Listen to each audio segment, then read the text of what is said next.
we buy pre-construction because of the leverage of time, money, and we are blocking over rate. How about if I give you 30%? Will that make you happy? Fantastic. Fantastic? What is the average appreciation you can expect in Canadian real estate market? Okay, let's talk about pre-construction. What is pre-construction? Before construction, the one that's Before construction, come on, man. So when you are buying something before it gets constructed, right? Now the biggest question comes, why I should buy it and how it is going to be beneficial for me. That's very, very important. So why we should buy pre-construction? 3 good reasons. So in Canada, this is what I learned. You can actually get advantage of somebody else's money, right?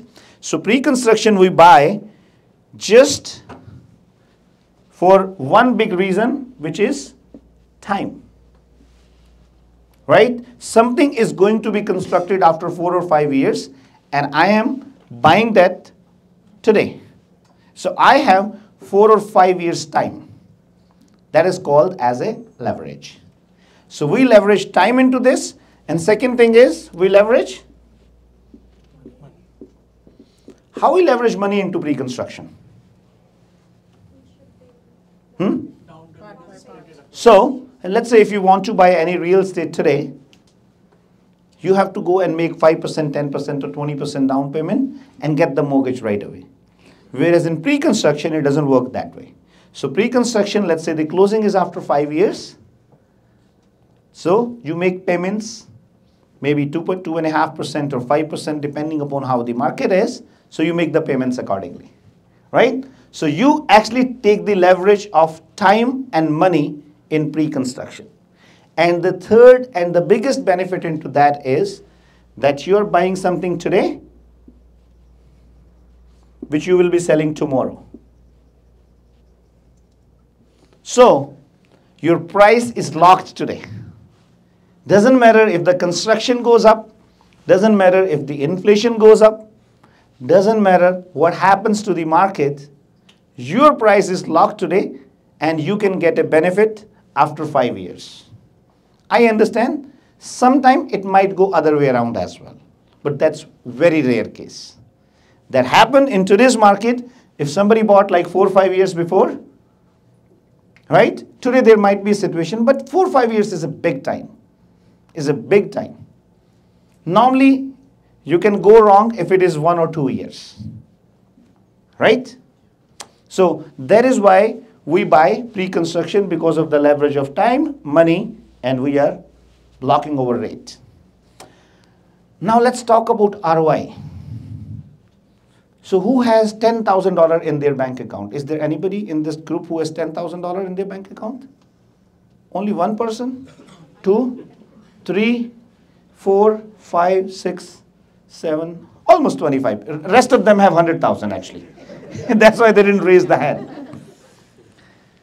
So if I ask you a question that I'm going to borrow your $10,000, what is the kind of return you are looking for?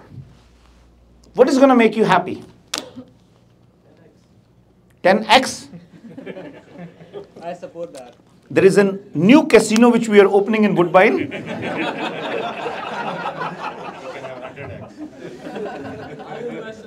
That is the only place where they allure you by 10x.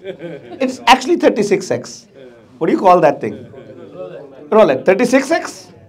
So, what is the interest rate? What is the return on investment is going to make you happy? So you had $10,000. What's the return you're looking for on those $10,000? Yeah, annual return. So annual return today's market, 10 to 15% is a very good return. 10 to 15%? What about you? Yeah, I'd be happy with anywhere from 7 to 12. She's more reasonable. I'll borrow her money, not yours. What about anybody from here? 15 to 20%. 15 to 20%. Anybody? 10%. 10%? Thank you. You're very reasonable, very generous guy. Let's take an average of it. 12%?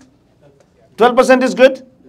If we take 12% return on our investment, I think that's pretty reasonable in the Canadian context.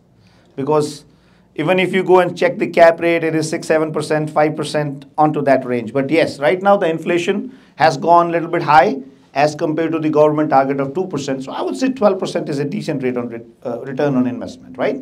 If I give you 20%, will that make you happy? Yes. How about if I give you 30%? Will that make you happy? Fantastic. Fantastic? But what is the difference between 20 to 30%? No, what is the, 10% difference. But, yes. So the difference is the amount of risk which you have to take, right? But majority people I have seen will get happy when they are getting 10% return on investment. But of course, you're not asking that money after 1 month back, right? You're just putting it maybe for 1 year. So it has to be a little bit long-term perspective. So if you are looking for 10-15% return on investment, there are a lot of ways it can be done. But in pre-construction, in majority of the cases, the return on investment goes approximately 20% with a long-term perspective. So I'll give you some tips how you can take advantage of pre-construction. So let's say if you have $100,000 which you want to invest, but you want to take the leverage of time and money. So we bought something for, say, in today's market, I think we should pick up a figure of $1 million. And we buy something in pre-construction with 20% down payment. Now you will put up that 20% down payment in almost 3 years in today's perspective. But in an average market, you normally get 2 years time onto that. So in 1 year, you will make 100,000, and in another year, you will make another 100,000. So let's say you invested $200,000 into that. Who owns house here? Is there anybody who owns house? Couple of you guys. So can I take your example? What's your name? I'm not going to ask any personal information. Don't worry about it. Anu? Alu? So Alu, when did you buy that house? 2013. 2013. What was the price at that time approximately? 370. 370. How much down payment you put in that house? Let's say 20%, 75,000. More than that. So 300,000, argument's sake, 300,000, you took the mortgage. So 2017, 27, sorry, which year was that? 13. So 10 years. So 2013, Alu bought a house for 370,000 with 20% down payment. So she invested $70,000 into that. 300,000 mortgage. What that house is worth today? 1.1. It always happens. Wife always tells high price. Husband says, and we realtors try to settle down in between 1.15. Guys, this is a wonderful example, right? So $70,000 invested 10 years before has become $700,000. 10x. 10x. Within surety, not like casino. Now, if you are in this country for, let's say, 5 years, 10 years, whatever the time is, what is the average appreciation we should take in any real estate, keeping in view a long-term perspective of it? So when I say long-term perspective, I'll give you the definition of long-term perspective too. But what is the average appreciation you can expect in Canadian real estate market? 6 to 7. 6 to 7% per annum. Somebody said 7%. Anybody else? One more? 8%. So somebody said 7%, somebody said 8%. I'll take, to be on the safer side, 5%. Is that fair? So this 100,000 is there's $1 million property which we bought after 5 years on an average appreciation of 5% a year. Multiply by 5, 25%. Do you think it's going to be 1.25 mil? Right? 1.25 mil? Is that fair? So out of that 1.25, I take $50,000 as an expense. I always love to keep my money on the side.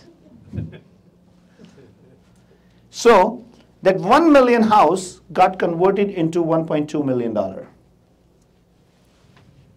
How much was your investment? 200,000? What happened to your $200,000 investment after 5 years? Turned up to 1.2? So technically, your investment got doubled in 5 years. What is the rate of return we got onto it? 100% for 5 years, but per annum, 20%. And guys, this is the safest 20% return which you can get in Canada by not having $200,000 in your pocket. Because you have to put that $200,000 into small payments. Now let's talk about the challenges, where the problem is. Is there anybody who doesn't have a mortgage on their house? None of them? But who wants to have a mortgage-free home, by the way? Why you want a mortgage-free home? So I will have first thing mental peace. I'm happy. But you raised your hand, you want to become a millionaire. Yeah. First एक house तो चाहिए ही है, so I. But guys, listen, hold on a second. Money, the more money you're going to have, if you are thinking you're going to have mental peace, it's the biggest mistake. Everybody wants to become multi-millionaire here. Some of them wants to become billionaire. Who wants to work 16 hours a day? I don't want to say, but who really wants to work 16 hours a day? None of us. If money, then yes, I can start. No, even Initially, yes. initially, yes. But trust me, guys, 16 hours in a day, you cannot work for money. I'm telling you the fact, even if I give you $1,000 an hour, you will not work 16 hours a day. You will get tired after 5 hours, 6 hours, 8 hours. Practically, yes. Am I right? So you have to be clear. You can work 16 hours a day. So people say, Productivity won't be. do what you love. People say, do what you love. That is a wrong concept. Don't do what you love. Love what you do. Love what you do. Whatever you are doing, you need to love. Only then you can work 16 to 18 hours a day. You can work 24 hours a day and you won't feel tired.